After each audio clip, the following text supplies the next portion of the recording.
வானொலியில் நீங்கள் கேட்டு மகிழ்ந்த தென்கட்சி கோ. சுவாமிநாதன் அவர்களின் இன்று ஒரு தகவல் கதை தொகுப்பினை கேட்கலாம். திருநெல்வேலி மாவட்டத்தில் கோவில்பட்டிக்கு பக்கத்தில் உள்ள ஊர் கடம்பூர். காமராசர் முதலமைச்சராக இருந்த காலம். கடம்பூரில் ஒரு பள்ளி சீரமைப்பு மாநாடு நடக்குது. அந்த பக்கத்தில் உள்ள பள்ளிக்கூடம்லாம் அதில் கலந்துக்குது. கண்காட்சி வேற, ஊர் பூரா விழா கோலம். மறுநாள் மாநாடு நடக்க போகுது. ஆனால் முதல் நாளே மழை பிடிச்சிக்கிட்டுது. மறுநாளும் அது விடாமல் பேஞ்சிக்கிட்டு இருக்குது. காமராசர் காலையிலேருந்து பல்வேறு நிகழ்ச்சிகளில் கலந்துக்கிட்டு சாயந்தரமாக கடம்பூருக்கு வந்து சேர வேண்டியவர்.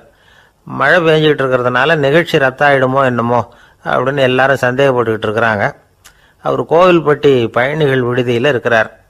கடம்பூர்லேருந்து சில பேர் போய் அவரை சந்திக்கிறாங்க. மழை பேஞ்சிக்கிட்டு இருக்குதே, என்ன செய்யலாம் அப்படின்னு கேட்குறாங்க. மழை பெஞ்சால் நல்லது தானே, அதுக்காக மாநாட்டை எதுக்காக ரத்து செய்யணும்? ஆசிரியர்கள் எவ்வளவு கஷ்டப்பட்டு ஏற்பாடு பண்ண மாநாடு, கட்டாயம் வந்துடுறேன் அப்படின்னாராம் காமராசர். உடனே புறப்பட்டார். மழையை பொருட்படுத்தாத மக்கள் கூட்டம். அது கலையாமல் காத்துக்கிட்டு இருக்கிறாங்க அவ்வளோ பேரும். தலைவர் வந்துட்டார்னு தெரிஞ்சது ஜனங்களுக்கு ஏகப்பட்ட உற்சாகம். ஜனங்கள் அவ்வளவு உற்சாகமாக வரவேற்றாங்க. மாநாடு ஆரம்பமாச்சு. மலர் மாலைகள் மலை மாதிரி குவிய ஆரம்பிச்சுட்டுது. வரிசையாக ஒவ்வொரு கல்வி நிலையம் சார்பாகவும் வரவேற்பு பத்திரம் வாசித்து கொடுக்குறாங்க.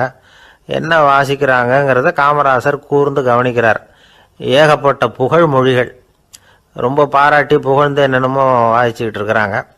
கொடை வள்ளலே, குணக்குன்றே, மலையே, கடலே, இப்படி தமிழ் மொழியில் பாராட்டுறதுக்கு எத்தனை வார்த்தைகள் உண்டோ அத்தனையும் அதில் சேர்த்துருக்குறாங்க. காமராசர் பொறுமை இழந்துட்டார். போதும் போதும், உங்கள் எல்லாரையும் பார்த்து 2 வார்த்தை பேசிவிட்டு போகிறதுக்காக தான் நான் வந்திருக்கிறேன். எல்லாரும் மழையில் சிரமப்பட்டு நின்றுக்கிட்டு இருக்கிறீங்க. இப்படி என்ன புகழ்ந்து படிச்சுக்கிட்டே இருந்தால் எப்படி அப்படின்னாராம். அதுக்கப்புறம் பேசி முடிச்சிருக்கிறார். மாநாட்டு நிகழ்ச்சிகள் முடிஞ்சதும் இன்னொரு நிகழ்ச்சியில் கலந்துக்கிறதுக்காக புறப்பட்டாராம்.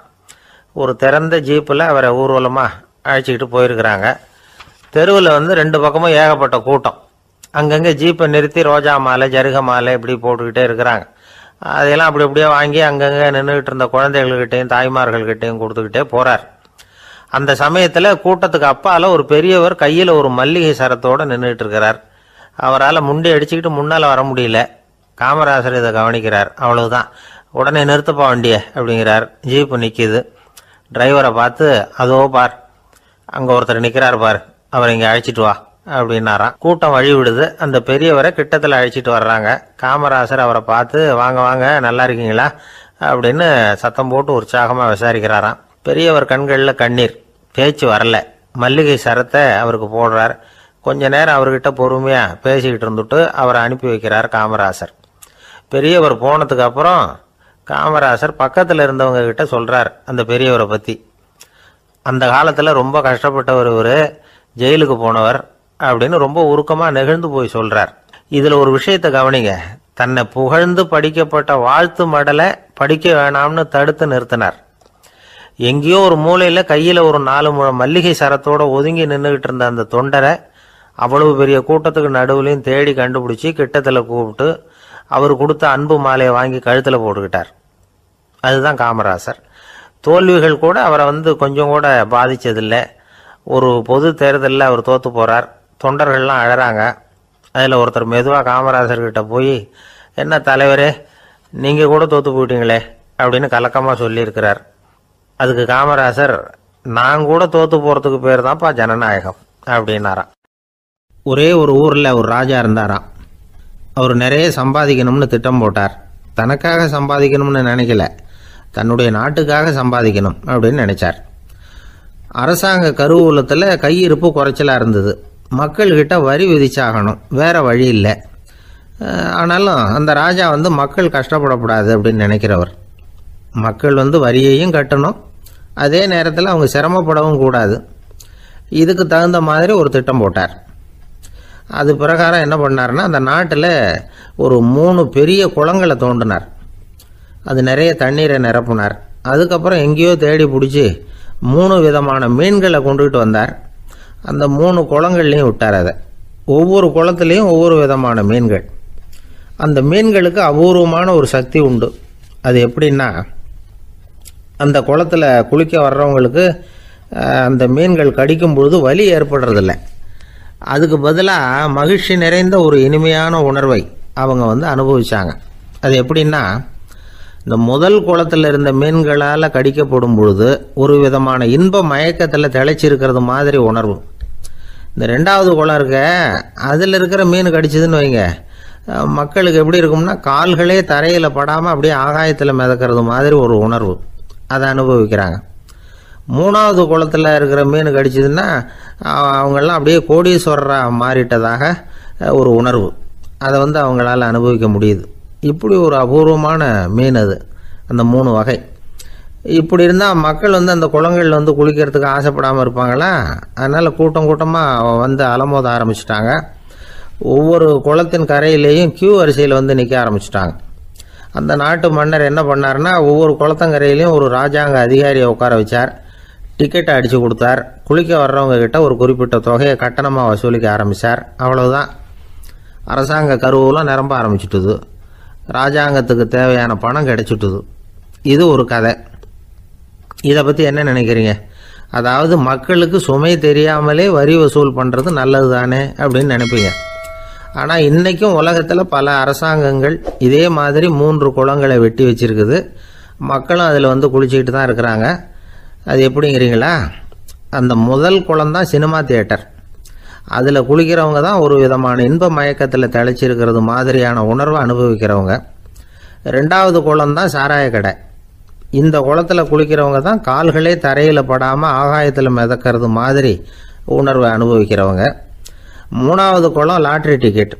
இதில் குளிக்கிறவங்க தாங்கள் அப்படியே கோடீஸ்வரர்களாக மாறினது மாதிரி ஒரு உணர்வு, அதை அனுபவிக்கிறவங்க. இன்றைக்கி பல நாடுகள் இந்த குளங்களை பயன்படுத்திக்கிட்டு தான் வராங்க. ஒரு பூவில் வண்டு உட்காருது. அதில் இருக்கிற தேனை வண்டு எடுக்குது. இந்த சமயத்தில் அந்த பூவுக்கு வலிக்குமா? அதுக்கு வலிக்கிறது இல்லை. அந்த பூவோட மலர்ச்சியும் வளர்ச்சியும் குன்றி போகிறதும் கிடையாது. ஒரு ராஜா மக்கள்கிட்ட வரி வசூல் பண்ணும் பொழுது மக்களுக்கு சிரமமும் தெரியக்கூடாது, அதே நேரத்தை அதனால் அவங்க வாழ்க்கையும் கெட்டு போயிடக்கூடாது. அது மாதிரி வரி வசூல் பண்ணணுமா. இது காளிதாசனின் ரகுவம்சத்தில் காணப்படுகிற ஒரு கருத்து. ஒரு சின்ன குழந்தை தவறுதலாக ஒரு 25 காசு நாணயத்தை மூழ்கி விட்டுது. காசு வயத்துக்குள்ளே போயிட்டுது. அந்த குழந்தையோட தாய் உடனே குழந்தைய தூக்கிட்டு ஆஸ்பத்திரிக்கு புறப்பட்டாங்க. அப்போ அந்த பக்கமாக ஒருத்தர் வந்தார் தெருவில். என்ன விவரம்னு கேட்டார். இவங்க சொன்னாங்க, குழந்தை காசை முழுங்கிட்டுது, அதுதான் அவசரமாக ஆஸ்பத்திரிக்கு தூக்கிட்டு ஓடுறேன் அப்படின்னாங்க. அவர் சொன்னார், கவலைப்படாதம்மா, உடனே இப்படி கொடுங்க குழந்தைய அப்படின்னு கையில் வாங்கினார். ஒரு கையில் அந்த குழந்தையோட கால் 2ஐயும் பிடிச்சி தலைகீழாக தூக்கி பிடிச்சார். இன்னொரு கையால் அந்த குழந்தையோட வயத்தில் குறிப்பாக ஒரு இடத்துல அப்படியே தேடி அந்த சுட்டு விரலால் ஒரு இடத்துல பொட்டுன்னு தட்டினார். உடனே காசு அந்த குழந்தையோட வாய் வழியாக வெளியில் விழுந்துட்டுது. காசை எடுத்துக்கிட்டு, இந்தாங்கம்மா உங்கள் குழந்தை அப்படின்னார்.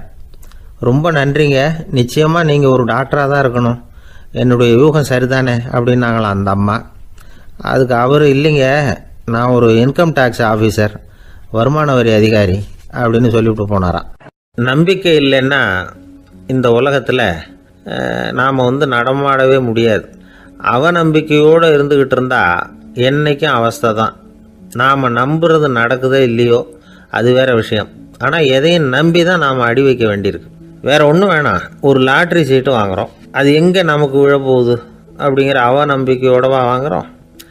பரிசு நமக்கு தான் அப்படிங்கிற நம்பிக்கை உள்ளூர இருக்கிறதுனால தான் அதை வாங்குகிறோம். இருந்தாலும் முடிவு வேறு மாதிரி ஆகிடுது. அதுக்காக மனசு சோர்ந்து போகிறதில்ல, அடுத்த மாதமும் சீட்டு வாங்குகிறோம். இந்த நம்பிக்கை தான் மனித வாழ்க்கைக்கு ஆதாரம். ஒரு கடையில் போய் டீ சாப்பிட்றீங்க, அந்த டீ நல்ல டீ தானா, அதில் விஷம் கலந்துருக்குமா அப்படிங்கிற சந்தேகம் வந்துட்டுதுன்னு வச்சுங்க. அதுக்கப்புறம் அதை எப்படி நீங்கள் சாப்பிட முடியும்? நம்பி தான் சாப்பிட்ணும். ரயில் ஒழுங்காக போய் சேருங்கிற நம்பிக்கை இருக்கிறதுனால தான் அதில் ஏறி உட்காடுறோம்.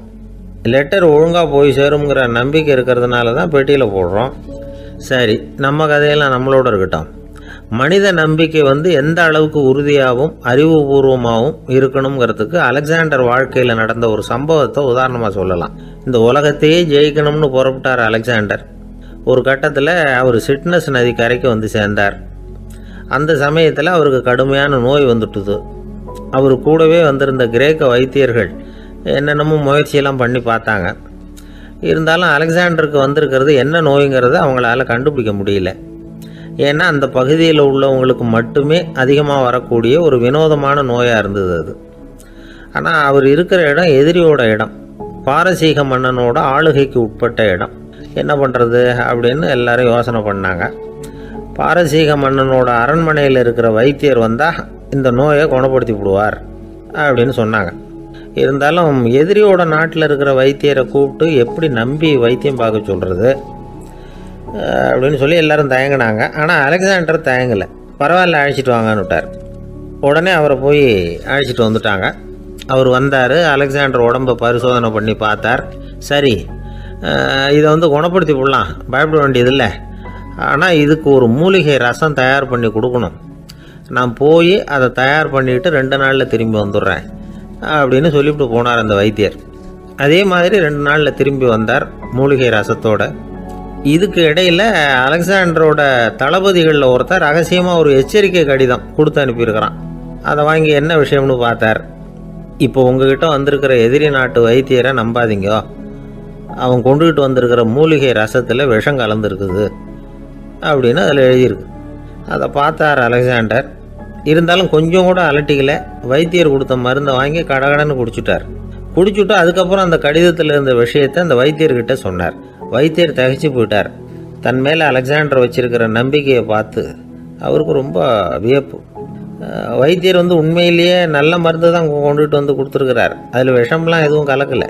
அதுக்கப்புறம் அலெக்சாண்டர் அந்த வைத்தியரை பார்த்து சொன்னாராம், நம்பிக்கைங்கிற அச்சாணியை ஆதாரமாக வச்சுக்கிட்டு தான் இந்த உலகம் சுற்றிக்கிட்டு இருக்குது. எனக்கு எதிரியாக இருந்தாலும் பாரசீக மன்னர் ரொம்ப பெரியவர். அப்பேற்பட்ட மன்னருடைய அரண்மனை வைத்தியர் தொழில் நேர்மை இல்லாதவராக இருக்க மாட்டார்.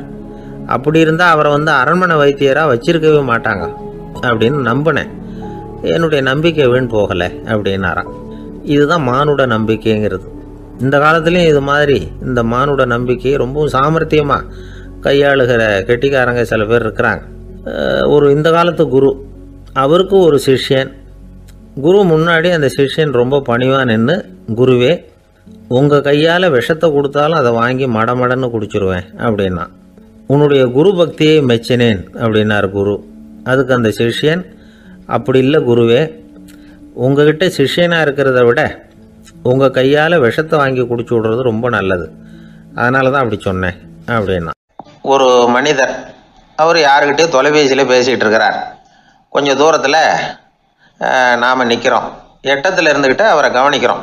அவர் ஃபோனில் பேசுகிறத, அவர் பேசுகிற வார்த்தைகள் என்ன அப்படிங்கிறது நம்ம காதில் விழலை. ஆனாலும் அவர் பேசிக்கிட்டு இருக்கிறது நல்ல செய்தியா கெட்ட செய்தியா அப்படிங்கிறத நம்மளால் யூகிக்க முடியும். மகிழ்ச்சியான செய்தியை பேசும்போது முகம் மலருது, புன்னகை போக்குது. இதில் ஒன்று நீங்கள் கவனிக்கணும், தொலைபேசியில் நாம் பேசுகிறப்போ நம்மோட பேசுகிறவர் எதிரில் இல்லை. அவர் தொலைபேசி வழியாக நம்ம குரலை மட்டும்தான் கேட்க போகிறார், நம்ம முகத்தை அவர் பார்க்க போகிறதில்ல. அப்படி இருந்தும் அப்போ நம்ம முகம் ஏன் மலரணும் அப்படின்னா, இதுதான் உடல் மொழி, பாடி லாங்குவேஜ் அப்படின்னு சொல்கிறாங்க. நம்ம அறியாமலேயே நம்ம உடம்பு செய்திகளை தெரிவிக்குது பாருங்க, அதுதான் உடல் மொழி. ஒரு மனிதர் தொலைபேசியில் பேசிக்கிட்டு இருக்கிறத நீங்கள் தூரத்தில் இருந்து கவனிச்சுக்கிட்டே, அவர் நண்பரோட பேசுகிறாரா, மனைவியோட பேசுகிறாரா, குழந்தையோட பேசுகிறாரா, இல்லை மேல் அதிகாரிகிட்ட பேசுகிறாரா, அல்லது அவருக்கு கீழே பணிபுரிகிறவர்கள்கிட்ட பேசுகிறாரா அப்படிங்கிறத கண்டுபிடிக்கலாம். அதுக்கு காரணம் அவருடைய உடல் மொழி. இந்த உடல் மொழி கூட நம்ம வாழ்க்கையின் முன்னேற்றத்துக்கு பயன்படும். இதை பற்றியெல்லாம் கூட சில நிபுணர்கள் ஆராய்ச்சி பண்ணி பார்த்துருக்குறாங்க. அவங்க சில விவரங்களை சொல்கிறாங்க. குறிப்பாக ஒருத்தர் தன்னுடைய நாற்காலியில் கிட்டத்தட்ட படுத்துக்காத குறையாக உட்காந்துருக்கிறாருன்னு வச்சுக்கோங்க. எதிர இருக்கிறவர் பேசுறது அவருக்கு பிடிக்கலன்னு அர்த்தமா. தலையை சொரிஞ்சிக்கிறது, வேறு வேறு திசைகளில் பார்க்குறது, கொட்டாவி விடுறது, கால்களை மாற்றி போட்டு உட்கார்றது, களைப்பாக கை விரல்களை அப்படியே பின்னிக்கிறது, அடிக்கடி கடிகாரத்தை பார்க்குறது, இப்படிலாம் ஒருத்தர் பண்ணிக்கிட்டு இருக்கிறாருன்னா நாம் கூடிய சீக்கிரம் அந்த இடத்த விட்டு எழுந்திரிச்சு வந்துடுறது நல்லது. ஏன்னா இதெல்லாம் அவருடைய சலிப்பு, சோர்வு, ஆர்வமின்மை, இதுக்கு அடையாளங்கள். நம்முடைய பேச்சு அவரை சலிப்படைய வச்சுட்டுதுன்னு அர்த்தம். அவர் ரொம்பவும் சோர்ந்து போயிட்டாருன்னு பொருள். நம்முடைய பேச்சில் அவருக்கு ஆர்வம் இல்லைன்னு அர்த்தம்.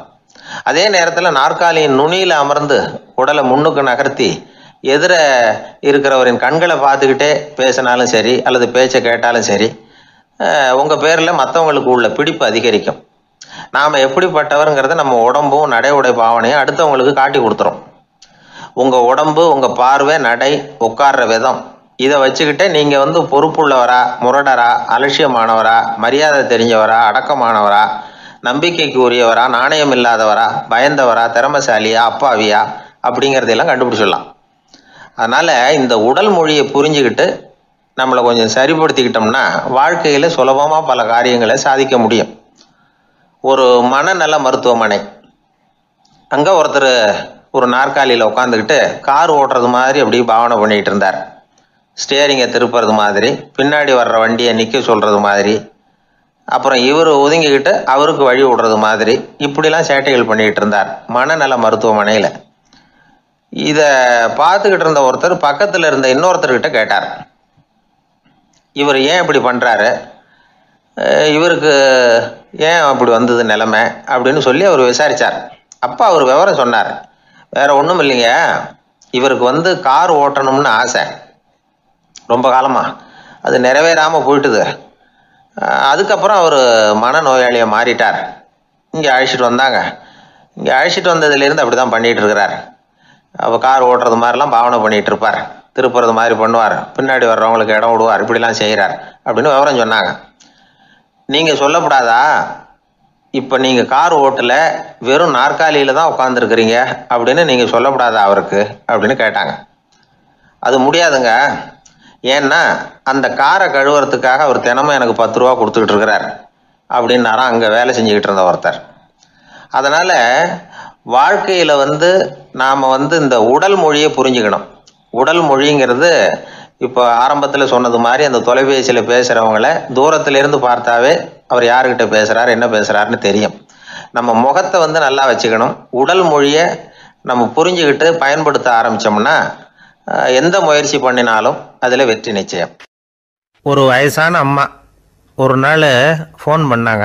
ஐயா, நான் இந்த தகவல் நிகழ்ச்சியை தினமும் கேட்குறேன், உங்ககிட்ட ஒரு கேள்வி கேட்கணும் அப்படின்னாங்க. என்னங்க அப்படின்னோம். எனக்கு சொந்தமாக ஒரு நல்ல வீடு இருக்குது, வேணுங்கிற அளவுக்கு பணமும் இருக்குது, கணவரும் ரொம்ப நல்லவர், ரிட்டையர் ஆகி வீட்டில் தான் இருக்கிறார், பிள்ளைங்கள்லாம் பெரிய பெரிய உத்தியோகத்தில் இருக்கிறாங்க, அதில் ஒருத்தன் ஐஏஎஸ்ஸு, பணம்லாம் கூட நிறைய கொண்டாந்து கொடுக்குறாங்க. அப்படி இருந்தும் என் மனசில் நிம்மதி இல்லை, வாழ்க்கையில் ஒரு நிறைவு இல்லை அப்படின்னாங்க. ஏன்னு கேட்டோம். அதைத்தான் நான் உங்களை கேட்குறேன், ஏன் அப்படி அப்படின்னு திருப்பி கேட்குறாங்க. எங்களுக்கு ஒன்றும் புரியல, கொஞ்சம் நேரம் குழம்பி போயிட்டோம். இருந்தாலும் அதை அவங்கக்கிட்ட காட்டிக்காமல் கொஞ்சம் சாமர்த்தியமாக, ஏம்மா உங்கள் மனசில் நீங்கள் ஏதோ ஒன்று எதிர்பார்க்குறீங்க, அது நிறைவேறலை அப்படி தானே அப்படின்னு கேட்டோம். ஆமாம் அப்படின்னாங்க. அதுக்கப்புறம் அவங்கக்கிட்ட கொஞ்சம் மனம் விட்டு பேசுகிறப்போ தானாக விஷயம் வெளியில் வந்தது. அதாவது அவங்க பிள்ளைங்க பெரிய பெரிய உத்தியோகத்தில் இருக்கிறதுனால அவசரமாக பார்த்துட்டு ஓடுறாங்களாம். ஆசையாக அம்மான்னு கூப்பிட்டுக்கிட்டு கிட்ட உட்காந்து கொஞ்சம் நேரமாவது என்கிட்ட பேசினா தானே என் மனசு கொஞ்சம் நிம்மதியாக இருக்கும், அது அவங்களுக்கு தெரிய மாட்டேங்குதே அப்படிங்கிறாங்க. இதுதான் அவங்களுடைய ஏக்கம். இந்த ஏக்கம் அந்த தாயின் மனசில் இருந்துக்கிட்டு இருக்குது. இப்படி மகனுடைய அன்புக்காக மட்டுமே ஏங்குற தாய்மார்கள் பல பேர் இருக்கிறாங்க இந்த உலகத்தில். இதை நினைக்கிறப்போ ஒரு வெளிநாட்டு நாடோடி கதை ஞாபகத்தில் வருது. அதாவது கடவுள் படைப்பு தொழிலில் ரொம்ப மும்முரமாக ஈடுபட்டுக்கிட்டு இருந்தாராம். மீன்களை படைச்சாராம், பறவைகளை படைச்சாராம், விலங்குகளை படைச்சாராம். அவருக்கு திருப்தி ஏற்படலை. அதுக்கப்புறம் மனிதர்களை படைச்சிருக்கிறார். அப்போவும் அவருக்கு மன நிறைவு ஏற்படலையாம். கடைசியாக தன்னுடைய சக்தி முழுசையும் பயன்படுத்தி குறையே இல்லாத அளவுக்கு ஒரு படைப்பை உருவாக்கினாராம். அந்த உன்னதமான ஒரு படைப்பு அதுதான் பெண், அதாவது தாய். இப்படி உருவாக்கி எல்லாரையும் இந்த உலகத்தில் விட்டுவிட்டாராம். அதுக்கப்புறம் கொஞ்ச காலம் கழித்து தன்னுடைய தேவியை அழைச்சிக்கிட்டு இந்த பூலோகத்துக்கு வந்திருக்கிறார். தன்னுடைய குறையில்லாத படைப்பாகிய பெண்ணை பார்த்தாராம். ஏம்மா, உனக்கு இன்னும் ஏதாவது குறை இருந்தால் சொல்லு, அதையும் நிவர்த்தி பண்ணி விடுறேன் அப்படின்னாராம். அந்த அம்மா பார்த்துருக்காங்க. சுவாமி, எனக்கு நீங்கள் கொடுத்துருக்கிறது 2 கை, என்னுடைய பிள்ளைகளுக்கு சேவை செய்கிறதுக்கு இந்த 2 கை பத்தலை, அதனால் இன்னும் ஒரு 2 கை கொடுத்தா தேவலை அப்படின்னாங்களாம். கடவுள் பார்த்தார். அதனால் என்ன, அப்படியே செஞ்சு விடலாம், இதோ அதுக்கான வரம் கொடுத்துட்டேன் அப்படின்னார். அந்த அம்மாவுக்கு இப்போ 4 கை ஆகிட்டுது. 4 கையாலேயும் குழந்தைகளுக்கு சேவை செய்ய ஆரம்பிச்சுட்டாங்க. கடவுள் திருப்தியாக திரும்பி போனார். அதுக்கப்புறம் கொஞ்சம் காலம் கழித்து மறுபடியும் திரும்பி வந்தார் தேவியோட. பெண்ணை பார்த்தார். இப்போ என்னம்மா சந்தோஷந்தானே அப்படின்னாராம். அதுக்கு அந்த அம்மா, சந்தோஷந்தான், இருந்தாலும் இப்போ எனக்கு இருக்கிற 2 காலும் போதில்லை, இன்னும் ஒரு 2 கால் இருந்தால் தேவையில்லை, நிறைய ஓடி ஆடி பிள்ளைகளுக்காக வேலை செய்ய வேண்டியிருக்குது அப்படின்னாங்களாம். சரின்னு சொல்லி 4 கால் இருக்கிறது மாதிரி செஞ்சுட்டு போயிட்டார் கடவுள். மறுபடியும் கொஞ்ச நாள் கழித்து தேவி சொன்னாங்க கடவுள்கிட்ட, நீங்கள் என்ன தான் முயற்சி பண்ணினாலும் முழுமையான ஒரு படைப்பை உங்களால் உருவாக்க முடியாது, அப்படி தான் நான் நினைக்கிறேன் அப்படின்னாங்களாம். அப்படியா சொல்கிறேன், வா அந்த பொண்ணை பார்த்துட்டு வருவோம் அப்படின்னு புறப்பட்டு இங்கே வந்தாங்களாம். இங்கே வந்து பார்த்தா 4 கால் 4 கையோடு அந்த பொண்ணு ஒரு செவுத்தில் சாஞ்சி உட்காந்து அழுதுகிட்டு இருக்குது. இப்போ தேவி அந்த பொண்ணை சுட்டி காட்டி கடவுள்கிட்ட கேட்டாங்களாம், ஏங்க நீங்கள் அந்த பொண்ணுக்கு கையை கொடுத்தீங்க, காலை கொடுத்தீங்க, சரி, அந்த கண்ணீரையும் எதுக்காக கொடுத்தீங்க அப்படின்னு கேட்டாங்களாம். அதுக்கு கடவுள் சொன்னாராம், கையை கொடுத்தது நான் தான், காலை கொடுத்தது நான் தான், ஆனால் அந்த கண்ணீரை கொடுத்தது நான் இல்லை, அதை கொடுத்தது அந்த அம்மாவோட பிள்ளைங்க அப்படின்னாராம். இன்றைக்கும் அப்படித்தான் பல பிள்ளைங்க அவங்க அம்மாவுக்கு கண்ணீரை தான் கொடுத்துக்கிட்டு இருக்கிறாங்க. அம்மாவை மதிக்கிற பிள்ளைங்க தான் இன்றைக்கி நல்லபடியாக இருக்கிறாங்கங்கிறது அவங்களுக்கு தெரியறதில்ல. இந்த காலத்து பிள்ளையாண்டான் ஒருத்தன் அவங்க அம்மாக்கிட்டேயும் நல்ல பிள்ளையாக நடந்துக்குவான், மனைவிக்கிட்டேயும் நல்ல கணவனாக நடந்துக்குவான், ரொம்ப சாமர்த்தியம். ஒரு நாள் அவங்ககிட்ட கேட்டாங்க, ஏன்பா உங்கள் அம்மாவும் உன் மனைவியும் சண்டை போட்டுக்கிட்டா நீ எந்த பக்கம் அப்படின்னாங்களாம். வீட்டுக்கு வெளிப்பக்கம் அப்படின்னானான் அவன். ஒரு குரு, இளம் சீடர்கள் எதிரில் உட்காந்துருக்கிறாங்க. குரு பாடம் நடத்திக்கிட்டு இருக்கிறார். சீடர்களுக்கு ஒரு ஆசை, அதாவது ஒரு முக்கியமான மந்திரத்தை நம்ம குருநாதர்கிட்ட இருந்து கற்றுக்கணும் அப்படிங்கிறது அவங்க ஆசை. அது என்ன மந்திரம்னா, இறந்தவரை உயிர்ப்பிக்கக்கூடிய புனித மந்திரம், அதாவது செத்தவங்களுக்கு மீண்டும் உயிர் உண்டாக்குகிற மந்திரம். குருவே தயவு பண்ணி அந்த மந்திரத்தை எங்களுக்கு உபதேசிக்கணும் அப்படின்னு கேட்டாங்க. அது ரொம்ப ஆபத்தானது, அது என்னத்துக்கு உங்களுக்கு வேண்டாமேன்னாராம் குரு. எங்களுடைய நம்பிக்கை உறுதிப்படுறதுக்காகத்தான் கேட்குறோம், வேற ஒன்றும் இல்லை அப்படின்னாங்களாம் சீடர்கள். பக்குவப்படாத அறிவுங்கிறது ரொம்ப ஆபத்தானது அப்படின்னாராம் குரு. இது சீடர்களுக்கு புரியல. அது எப்படிங்க பக்குவப்படாத அறிவு ஆபத்தானதுன்னு சொல்கிறீங்க, அப்படின்னா என்ன அப்படின்னு கேட்டிருக்காங்க சீடர்கள். குரு அதுக்கு விளக்கம் கொடுத்தாராம். அந்த மந்திரத்தை எப்போ பயன்படுத்தணுங்கிறது முக்கியம், அதை அறியக்கூடிய ஞானம் ஏற்படுகிற வரைக்கும் அதை தெரிஞ்சுக்காமல் இருக்கிறது தான் நல்லது, இல்லைன்னா ஆபத்துன்னாராம். ஆனால் அந்த சீடர்கள் அதை கேட்குற மாதிரி இல்லை, ரொம்ப பிடிவாதம் பண்ண ஆரம்பிச்சுட்டாங்க. சரி வாங்க சொல்கிறேன்னார் குரு. எல்லாரும் வந்தாங்க. அந்த புனித மந்திரத்தை அவங்களுக்கு ரகசியமாக உபதேசம் பண்ணார். உபதேசம் பண்ணிவிட்டு அவங்களுக்கு எச்சரிக்கையும் கொடுத்தார். இந்த மந்திரத்தை நல்லா ஆராய்ச்சி பார்த்ததுக்கு அப்புறம் தான் உச்சரிக்கணும், அவசரப்பட்டு எதுவும் செஞ்சிடக்கூடாது அப்படின்னு ஒரு தடவைக்கு பல தடவை எச்சரிக்கை கொடுத்தார். சரின்னு சொல்லிவிட்டு அவங்கெல்லாம் மந்திரத்தை கற்றுக்கிட்டு எழுந்திரிச்சு போயிட்டாங்க. ஒரு நாள் அந்த சீடர்கள் எல்லாம் மணற்பாங்கான இடத்துல அப்படியே நடந்து போயிட்டு இருக்கிறாங்க. ஒரு பாலைவன பகுதி மாதிரி ஒரு இடம். அங்கே ஒரு இடத்துல எலும்புகள் குவியலாக கிடந்தது. உடனே இந்த சீடர்கள் முன்ன பின்ன யோசிக்காம, தியானமும் பண்ணாம, அந்த மந்திரத்தோட பயனை சோதிச்சு பார்க்கணும் அப்படின்னு நினச்சிக்கிட்டு அந்த மந்திரத்தை உச்சரிக்க ஆரம்பிச்சிட்டாங்க. அவ்வளோதான். உடனே என்னாச்சு தெரியுமா, அந்த எலும்புகள் எல்லாம் ஓநாய்களாக மாறி அவங்கள துரத்த ஆரம்பிச்சுட்டுது. சீடர்கள் எல்லாம் தலைதெறிக்க ஓட ஆரம்பிச்சிட்டாங்க. ஓநாய்களும் விடலை, அவங்கள துரத்தி பிடிச்சி கடிச்சு கொதற ஆரம்பிச்சுட்டுது. அப்போதான் அந்த சீடர்களுக்கு குரு சொன்ன அறிவுரையோட அர்த்தம் புரிஞ்சுது. பக்குவப்படாத அறிவு ஆபத்தானது அப்படிங்கிறது. அதனால் இதிலேருந்து நாம் தெரிஞ்சுக்க வேண்டியது என்னென்னா, நாம் நம்ம அறிவை வளர்த்துக்கிட்டால் மட்டும் போதாது, அந்த அறிவை எப்போ எப்படி பயன்படுத்தணும் அப்படிங்கிற பக்குவமும் நமக்கு வரணும். அப்போ தான் வாழ்க்கை நல்லபடியாக அமையும், இல்லைன்னா இடைஞ்சல் தான். இந்த காலத்தில் சில சின்ன பிள்ளைங்களுக்கே அறிவு ரொம்ப பக்குவப்பட்டிருக்குங்கிறத உணர முடியுது. ஒரு சின்ன பையன் பள்ளிக்கூடத்தில் மார்க் லிஸ்ட் கொடுத்தாங்க, வாங்கிக்கிட்டு அவசரமாக வீட்டுக்கு ஓடினான். எதிரில் வந்த ஒருத்தர் கேட்டார், என்ன அவசரம், ஏன் இப்படி வேகமாக ஓடுறேன்னார். எங்கள் அம்மா கிட்ட அடி வாங்கணும், அதுக்காக தான் ஓடுறேன்னா. அடி வாங்கிறதுக்கா இவ்வளவு அவசரம்னார் அவர். அப்படி இல்லைங்க, நான் போகிறதுக்குள்ளே எங்கள் அப்பா வீட்டுக்கு வந்துட்டாருன்னா அவர்கிட்ட அடி வாங்க வேண்டியிருக்கும், அதை அவாய்ட் பண்ணுறதுக்காக இப்படி ஓடுறேன் அப்படின்னு நானும். அந்த பையன் ஒரு வயசான ஆள் நிலத்தில் ஏறு உழுதுகிட்டு இருந்தாராம். கிழிஞ்சு போன ஒரு சின்ன துண்டை தான் இடுப்பில் கட்டியிருந்தாராம். தலையில் ஒரு கந்தலை சுற்றி இருந்தார். உடம்பு பூரா சேரு, ரொம்ப ஏழை. ஏறு ஓட்டிகிட்டு இருக்கிறவர் வேறு எப்படி இருப்பார்? இருந்தாலும் அந்த ஆள் ரொம்ப ஜாலியாக பாட்டு பாடிக்கிட்டே ஏறு உழுதுகிட்டு இருந்தாராம். உடம்புல தான் அவர் ஏழையை தவிர மனசில் ஒரு ஏழையாக தெரியல. அந்த சமயத்தில் அந்த நாட்டு ராஜா அந்த பக்கமாக குதிரை மேலே வந்தாராம். வேட்டைக்கு போயிட்டு பரிவாரங்களோடு திரும்பி வந்துக்கிட்டு இருக்கிறார். ரொம்ப செல்வ செழிப்பில் இருக்கிற ராஜா அவர் இந்த வயசான விவசாயியை பார்த்துருக்கார். இந்த ஆள் ரொம்பவும் ஏழைங்கிறது அவர் பார்த்தாவே பளிச்சுன்னு தெரியுது. கட்டிக்கிறதுக்கு நல்ல துணி இல்லை, உடம்போ இழைச்சி போயிருக்குது, வயிறு முதுகில் போய் ஒட்டிக்கிட்டு இருக்கு, கண்ணு குழி விழுந்து போயிருக்குது. ஆனாலும் முகத்தை பார்த்தா சந்தோஷமாக இருக்கிற மாதிரி இருக்குது. இவ்வளோ உற்சாகமாக பாடிக்கிட்டு இருக்கிறாரே அப்படின்னு ஆச்சரியமாக நினச்சி பார்த்தார் அந்த ராஜா. சரி, அவர்கிட்ட கொஞ்சம் பேச்சு கொடுத்து பார்க்கலாம் அப்படின்னு முடிவு பண்ணார். ஐயா பெரியவரே, இப்படி கொஞ்சம் வர முடியுமான்னாராம். பொழுது போகிறதுக்குள்ளே நான் இந்த வயல் பூரா உழவு ஓட்டி ஆகணும், அதனால் பேசுகிறதுக்கு நேரம் இல்லை அப்படின்னாராம் அந்த பெரியவர்.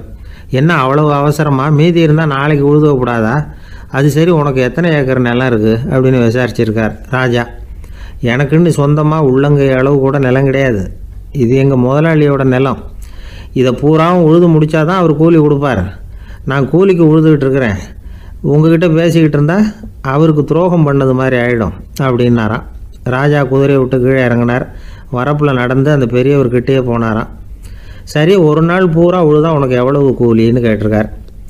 8 அணா கூலி கிடைக்கும்னாராம் அவர். இது ரொம்ப காலத்துக்கு முன்னாடி நடந்த ஒரு சம்பவங்கிறதுனால அப்போ 8 அணா கூலிங்கிறது ரொம்ப பெருசு. இருந்தாலும் அதுவும் அந்த ராஜாவுக்கு பெரிய கூலியாக தெரியல. இவ்வளவு தானா, இதை வச்சுக்கிட்டு நீ எப்படி காலம் தள்ளுற அப்படின்னாராம். ஒன்றும் கவலை இல்லை அப்படின்னாராம் அவர். ராஜாவுக்கு ரொம்ப ஆச்சரியமாக போச்சு.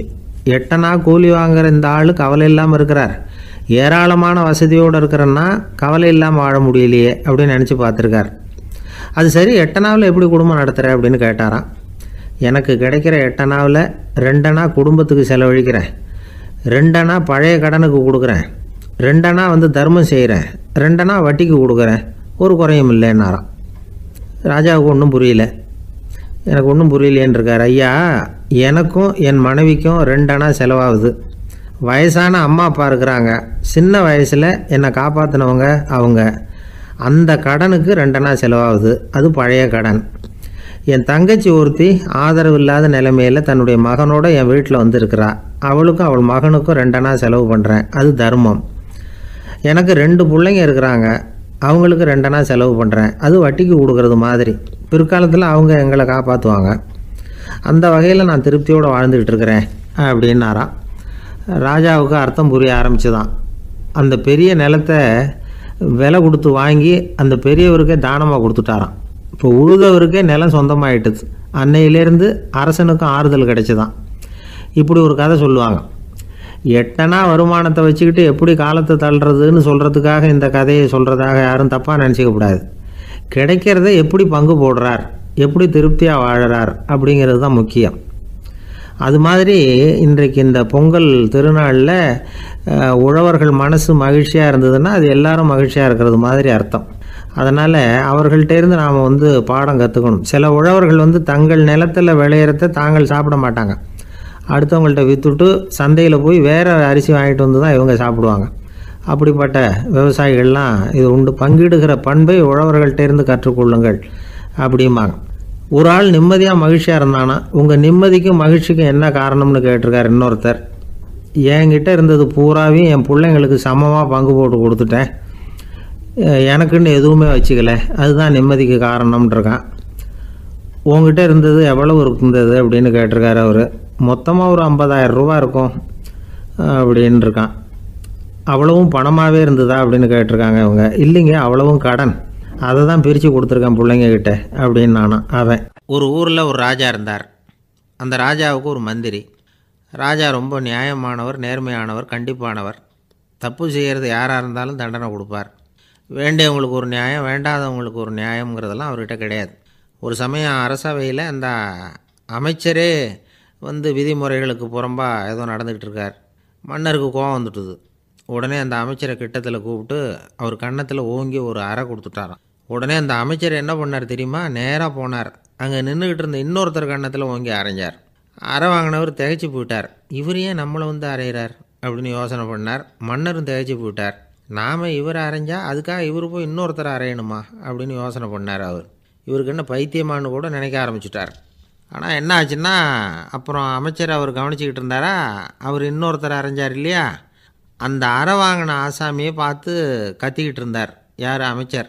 ஏன்பா என்கிட்ட அறையை வாங்கிக்கிட்டு இப்படி விவரம் இல்லாமல் நின்றுக்கிட்டு இருக்கிறியே, நான் உனக்கு கொடுத்ததை நீ வேறு யாருக்கிட்டையாவது கொடுத்துரு அப்படின்னார்.